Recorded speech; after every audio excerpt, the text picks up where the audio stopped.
जो काम दिल्ली में प्रवेश वर्मा ने किया, क्या वो काम बिहार में तेजस्वी यादव करने वाले हैं? क्योंकि तेजस्वी यादव के ऊपर काफी बड़ी जिम्मेदारी है अपने आरजेडी की। और उधर देख लीजिए, 27 साल बाद दिल्ली में बीजेपी की वापसी हुई है। और क्या उसी तर्ज पे यहां पे भी सत्ता परिवर्तित होने वाली है? और अब जो है यहां पे आरजेडी आने वाली है। तेजस्वी की क्या तैयारी है, सब कुछ आपको विस्तार पूर्वक बताऊंगा। लेकिन उससे पहले मेरा परिचय जान लीजिए। मेरा नाम है रजत और आप जनता जंक्शन देख रहे हैं। आपको बता दूं कि 27 साल के बाद दिल्ली में बीजेपी की वापसी होती है और वहां पे प्रवेश वर्मा जो है अरविंद केजरीवाल को हरा देते हैं विधानसभा चुनाव में। मतलब वहां पे अरविंद केजरीवाल की हार हो जाती है। और इसके साथ साथ दिल्ली के अलग अलग विधानसभा पे कई बड़े बड़े दिग्गज नेता जो है दिल्ली में हार जाते हैं आम आदमी पार्टी के। और वहां पे बीजेपी जो है 27 साल बाद दिल्ली फतेह कर लेती है। और अब इसी को मद्देनजर रखते हुए लगता यह है कि जिस तर्ज पे, जिस तरीके से वहां पे दिल्ली में काम कर रही थी बीजेपी,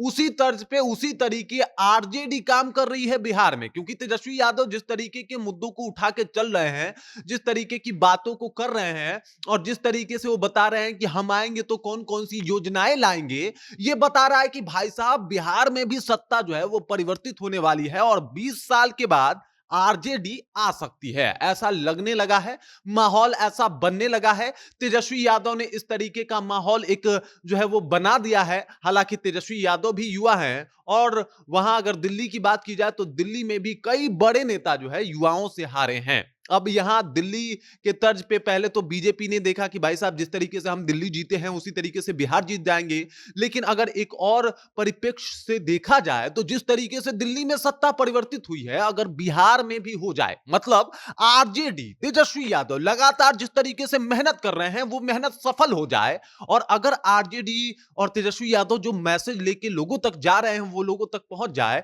तो समझ जाइए कि 20 साल के बाद बिहार में भी सत्ता परिवर्तित हो जाएगी। तेजस्वी यादव लगातार 17 महीना बनाम 17 साल का बात करते हैं। और इस तर्ज पे अब जो है जेडीयू वाले को, बीजेपी वालों को जवाब भी देना पड़ता है कि अरे हमने भी ये किया, हम इस तरीके से नौकरी बांटे। ये बात बता रहा है कि 17 महीना उनका प्रभावशाली तो रहा है। और इतना जो प्रभावशाली रहा है कि बीजेपी को साफ तौर पे उसके ऊपर आके बयान देना पड़ रहा है। कई बार सम्राट चौधरी आके बताएं कि भाई सरकारी नौकरी तो हम लोग भी दिए हैं। कई बार आके नीतीश कुमार भी बता रहे हैं कि देखिए सरकारी नौकरी तो हम लोग भी दिए हैं। मतलब नीतीश कुमार को भी लग रहा है कि ये जो 17 महीने का कार्यकाल है वो तेजस्वी यादव का कार्यकाल है। नीतीश कुमार भी अंदर ही अंदर मानने लगे हैं, तब जाके उनके जो प्रवक्ता हैं, जो उनके नेता हैं, वो ये बात कह रहे हैं कि भाई साहब 17 साल में क्या नौकरी नहीं बटी है कि 17 महीने की बात कर रहे हैं। मतलब खुद बाकी जेडीयू के कार्यकर्ता 17 महीना को अलग तरीके देख रहे हैं। उसके बाद जिस तरीके से योजनाओं का अंबार लगा दिया है तेजस्वी यादव ने कि लगातार आएंगे ये योजना कर देंगे। मतलब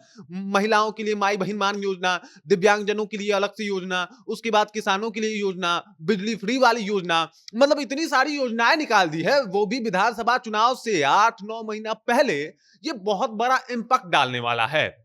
इसके बाद तेजस्वी यादव लगातार बता रहे हैं कि भाई साहब बिहार में अपराध की क्या गतिविधियां हैं, और जिस तरीके से गतिविधियां सिर्फ बता नहीं रहे बल्कि गिना रहे हैं। लगातार पोस्ट करके बता रहे हैं कि देख लीजिए यहां प्रॉब्लम है, यहां पे लूटपाट हुआ, यहां पे इस तरीके से माहौल बना हुआ है, इस तरीके से क्राइम जो है वो बढ़ता जा रहा है। क्राइम ग्राफ कभी बता रहे हैं, कभी बता रहे हैं कि देख लीजिए नीतीश कुमार से अब कुर्सी नहीं संभल रही है। तो मतलब लगे तो पड़े हैं, लगातार मेहनत भी कर रहे हैं। और ये मेहनत जिस तरीके से इंपैक्ट डालेगा वही होगा बिहार विधानसभा चुनाव 2025 का परिणाम। क्योंकि तेजस्वी यादव लगातार मेहनत कर रहे हैं, कोशिश भी कर रहे हैं, प्रयास कर रहे हैं, लोगों के बीच में जा रहे हैं, योजनाएं बता रहे हैं, नीतीश कुमार को घेर रहे हैं, 17 साल 17 महीने का कंपेयर कर रहे हैं। और ये सब कुछ बता रहा है कि भाई साहब तेजस्वी यादव किस तरीके से इस बार बिहार विधानसभा चुनाव में प्रभावशाली होने वाले हैं। आपने बाकी चुनावों का परिणाम देखा कि किस तरीके से 2015 में क्या स्थिति थी जब तेजस्वी यादव आए थे, और किस तरीके से उन्होंने अपने आप को साबित किया था। 2020 में भी बहुत शानदार तरीके से साबित किया, कुछ सीटों से रह गए थे।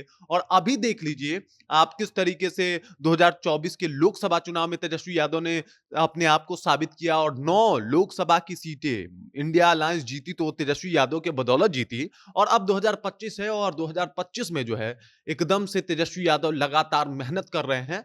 और ये मेहनत बताता है कि भाई साहब जो खेल दिल्ली में हुआ था वो बिहार में भी हो सकता है। लेकिन यहां पे अगर बात की जाए लीड की, तो लीड आरजेडी की दिखाई दे रही है, वो भी तेजस्वी यादव के बदौलत। बाकी इस खबर, इस जानकारी को लेके आप क्या सोचते हैं? तेजस्वी यादव को लेके आप क्या सोचते हैं? कृपया कमेंट कीजिए और अपना विचार हम तक पहुंचा दीजिए। बाकी आप देख रहे हैं जनता जंक्शन और मेरा नाम रजत है।